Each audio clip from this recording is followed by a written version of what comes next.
तीन बेटियां। सरिता के घर में तीन बेटियां थीं। दो नौकरी करती तो एक पढ़ाई। अरे दवाई खत्म हो रही है, कोई है जो लेकर आएगा? तभी बड़ी बेटी रिया आ जाती है। हाँ पापा, ये रही आपकी दवाई। अभी खत्म होने में वैसे 2 दिन बाकी हैं। 2 दिन पहले ना बोले तो कौन सुनेगा? चिल्लाना तो पहले से पड़ता है ना कि सामान खत्म है। अच्छा जल्दी से छोटी चाय बना दे दीदी के लिए। जी माँ। और हाँ, पकोड़े तल लेना, बारिश का मौसम है, मजा आ जाएगा। मैं बाजार से आलू ले आती हूँ माँ, खत्म हो रहे हैं। घर का सारा काम बिल्कुल परफेक्ट चल रहा था।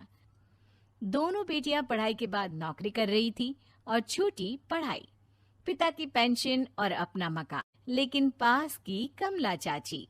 और रियासिया की माँ, तुम लोगों को कितने सालों से देख रही हूँ, परेशान ही देखा। भगवान एक बेटा दे देता तो। अब किसी जन्म का कर्म खराब रहा होगा चाची, जो लड़का नहीं हुआ। वैसे काश एक लड़का हो जाता। पास छोटी बैठकर पढ़ रही थी। वो माँ की बात सुनकर किताब बंद कर देती है और खिड़की में खड़ी हो जाती है। खिड़की के बाहर रवि, जो कि पास ही में रहता है। अरे छुटकी, क्या सारा दिन किताब में नजर गड़ाई रहती है? मैं नकल करना सिखा दूंगा, तू आराम से पास हो जाएगी। आजा, चलना, सब बाहर खेल रहे हैं। तू तो लड़का है, फिर पढ़ता क्यों नहीं? तेरे सर पर तो माँ पिता की जिम्मेदारी भी है ना। कैसी बात कर रही है यार? जिम्मेदारी मेरी नहीं, पिता की है। पिता की क्या जिम्मेदारी, बता। देख, माता पिता लड़की की शादी के लिए पैसा जमा करते हैं, उसकी शादी कराते हैं, उसे पढ़ाते भी है ना? हाँ, वो तो सभी माता पिता करते हैं। क्या लड़की की शादी नहीं करते? उसकी भी तो करते हैं ना। हाँ करते हैं, लेकिन क्यों, कैसे? सुन, वो लड़के को पढ़ाते हैं इसलिए कि वो बुढ़ापे का सहारा बनेगा। शादी करते हैं कि उसकी बीवी आकर घर संभालेगी। लेकिन बेटियों के लिए कोई स्वार्थ होता है? नहीं ना। तभी तो पैदा होते ही मुंह बन जाता है। अब तू सोच, तू किसी के घर जाए और वो तुझे देखकर मुंह बना ले तो कैसा लगेगा? वो तो पागल होते हैं। बेटियां जीवन भर माँ बाप के लिए सोच ले, लेकिन फिर भी वो उसे अपना नहीं मानते। बेटे दिन रात निखट्टू बने रहे, लेकिन उम्मीद उन लोगों से फिर भी बहुत होती है ना? चल छोड़ना, तू ये बता कि किस जिम्मेदारी की बात कर रहा था तू पिता की? अरे यही कि अगर बेटे को बुढ़ापे का सहारा और रिटर्न के रूप में देख रहे हैं तो इन्वेस्ट भी तो अच्छा करना चाहिए ना। छुटकी समझ जाती है कि समाज की सोच क्या है और चाहे जो हो जाए उसे किताब बंद नहीं करनी। तभी वहाँ बड़ी बेटी आ जाती है। माँ, अरे ओ माँ, ये ले मिठाई खा ले। क्या हो गया? लड़का पसंद आ गया क्या कोई?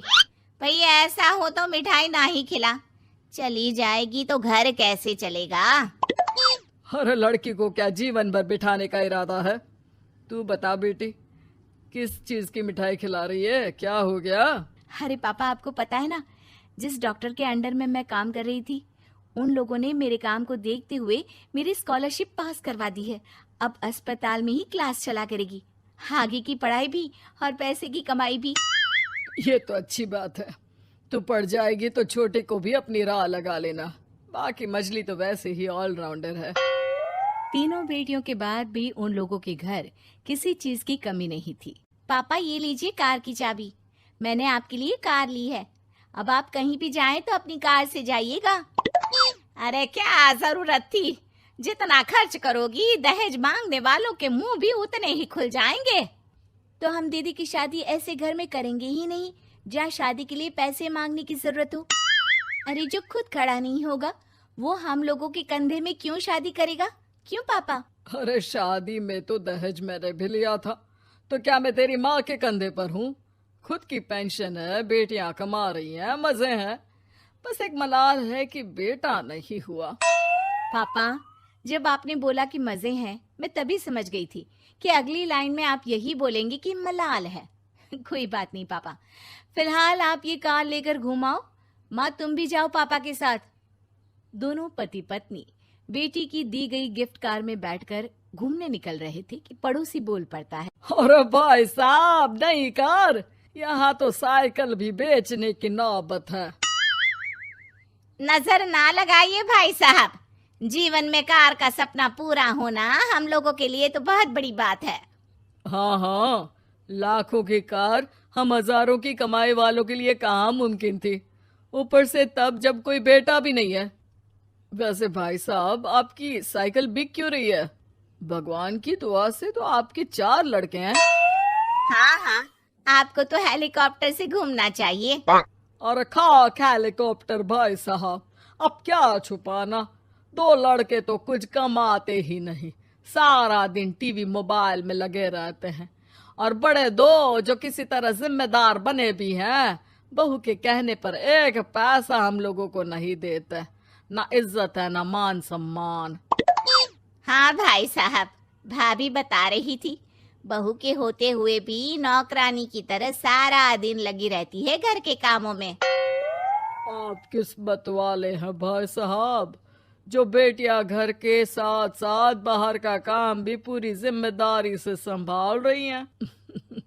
हाँ वो तो है, लेकिन कब तक?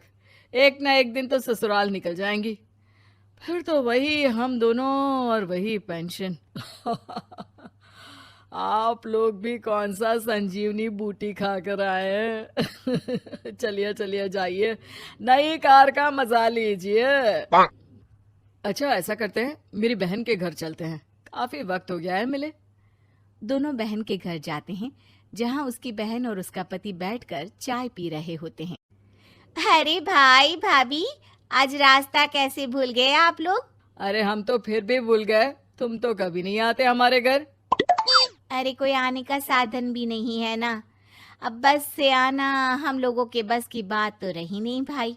अरे दीदी, 2 कार थी आप लोगों की, कहाँ गई? भाभी वो तो जिसकी थी वो ले गया।